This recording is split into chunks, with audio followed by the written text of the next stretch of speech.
Cole falls head over heels for enigmatic Sadie, but then he makes a shocking discovery. She's a secret agent. Before they can decide on a second date, Cole and Sadie are swept away on an international adventure to save the world.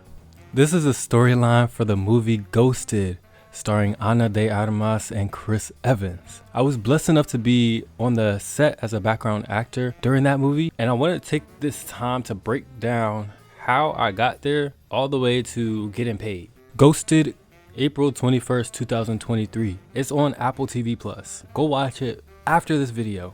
I'm gonna take you back to April 2022. I signed up for Backstage, which is a casting call company platform. It's where you can manage your casting. So if you want to be cast in a movie or TV show or theater, musical, whatever, you fill out a profile there.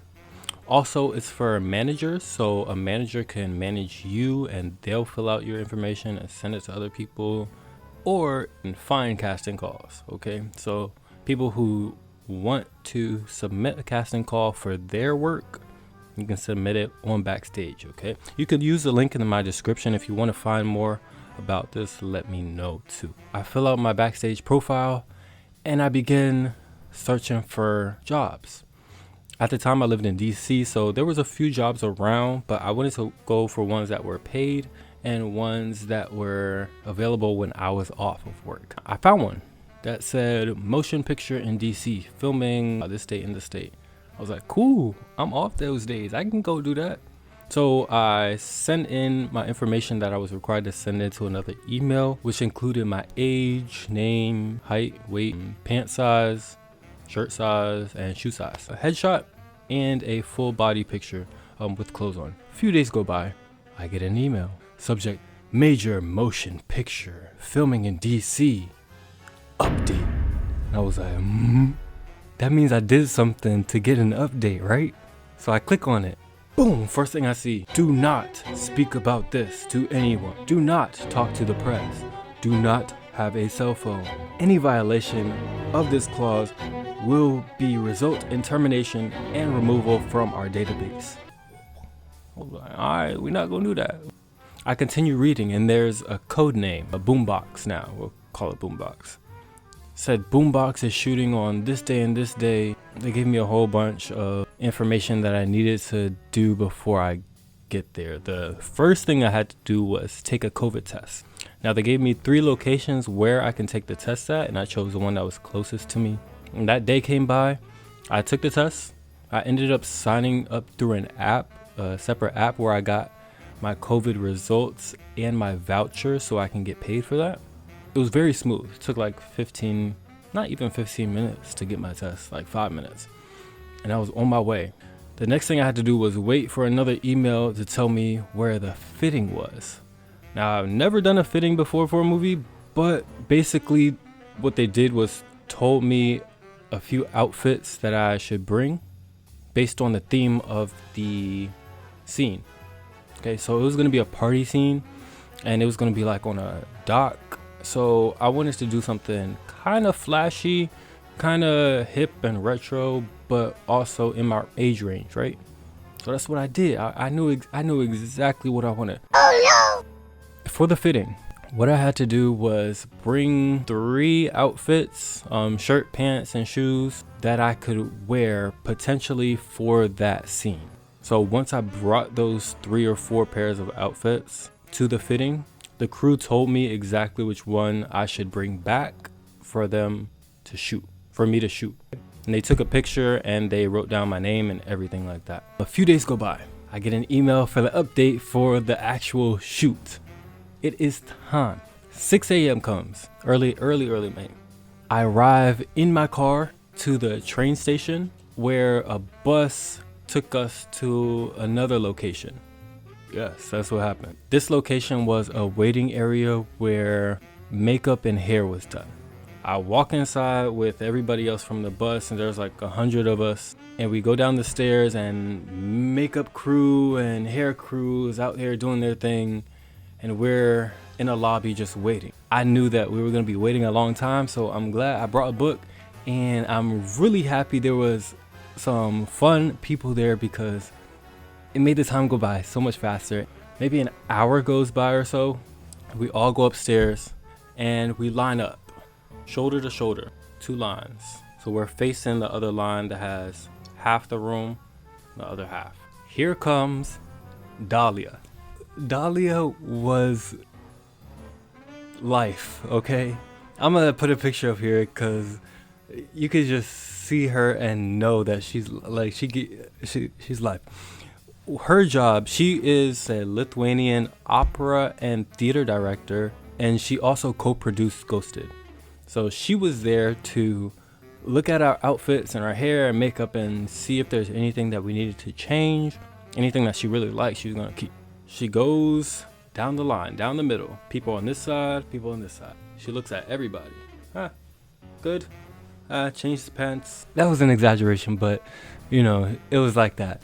And she gets to me. Here I am with my sparkly old shirt, plaid pants, and creepers. I wore the creepers. Shout out Ree. I love it. She looked at my head and I had a do-rag on. I don't remember like taking it off, but I don't also remember putting it on. I just wear my do-rag. Are you gonna keep that on? I can. Keep it on. I like it. I keep it on.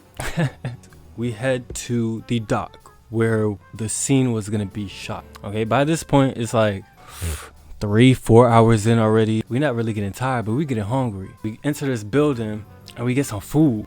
It takes a minute for the food though, but it was some good food. We all grubbing, we all socializing, having a good time. And we get word that we're gonna be split into groups based on what scenes we're gonna do. Everybody there was background actors, but we were split into groups, right? My group, we were the blue group. Shout out blue group. Hey, shout out blue group. Hey. So the blue group was the party group. Here comes Dexter Fletcher, a Hollywood director. I didn't really get to interact with him that much, but the times that I did, like you just know that person is not only fun and creative, but he knows what he's doing and he's a real people person. He had the best attitude about shooting this, and you could just tell he was like, this was his passion. This was what he wanted to do. I love that. I love seeing that. And it made me want to do it even more. We get partnered up. I get partnered up with Michelle. Represent Michelle. We were a couple, okay? So we were supposed to hold hands, lovey-dovey and all that. And we were just supposed to act. And we need to actually go on a real date because that was not a real date. Actually, that was a real date. Our party group, the blue group, we were going to be turning up. We were supposed to be having a good time. It's a party. It's a dance.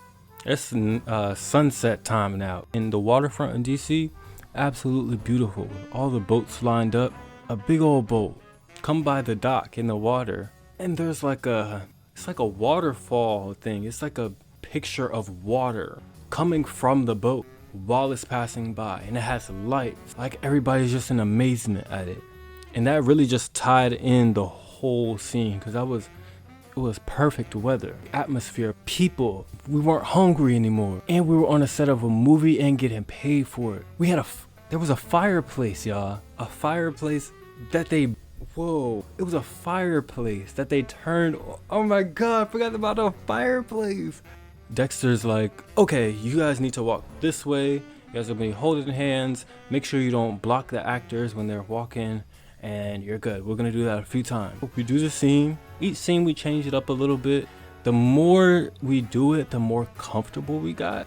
It was always nerve-wracking, but it got more and more comfortable because not only were we doing it together, but we saw other people doing it, and we just pretended like we were really having a party. Like we really did pretend like we were having a party. But it was just, we got paid to party. After that, the sun goes down. Scenes are all good. We didn't really get to interact with them. Well, we didn't at all, but it is what it is. Imagine you've been watching somebody on TV for 10-15 years. And that's all you see them from is TV and movies. And then you get to work with them doing the same thing that they're doing. That was the most surreal part. So we finally finish up for the night. It's like 11 o'clock. We head back inside that building that we started at where we ate our lunch. And we were to pick up all of our stuff, head to the shuttle to take us back to the train station. But first, we had to sign some form, I guess, to say how long we were there for. Oh, when we clocked out. That would be the final thing before we got paid. Everything else was good. The shuttle took us back to the train station where we all got in our cars and we went about our way. It was a long day, but it was, I would do it again. I would definitely do it again. It was just very smooth. Even though it was a lot of chaos at times, it seemed effortless. They did their job in terms of flow. Like, people were accounted for. They knew where things were. If they had an issue, they were quick to solve it. And it just attributes to the professionalism that the crew has and everybody else that was working on set. The biggest takeaway I got from this experience was to not be afraid. Like, there was hundreds of people that I interacted with that day, and everybody had some type of nerve, but it was a feeling of collectivity that we were all nervous and anxious together. About the pay, it was less than 2 weeks, I think, for the check to come in the mail. It was less than $2,000, okay? I'll just say that. In the comment section below, tell me if you have ever been in a TV show or a movie or film or anything like that. And if you haven't, what TV show or what film would you want to be in? Because right now is the time to get on Backstage and other casting call companies and put in your word, put in your name. All these new shows premiere and the reboots start coming out and people start being in their homes and they want to watch more TV. So if you ever, please do this. There's money to go around if you want money. If you ever want to try something that's out of your comfort zone or out the box, unordinary, something that you never thought you would do it. Any information on Backstage, you can find it in the link in the description below. My name is Cornelius. Be yourself. Everybody else is taken.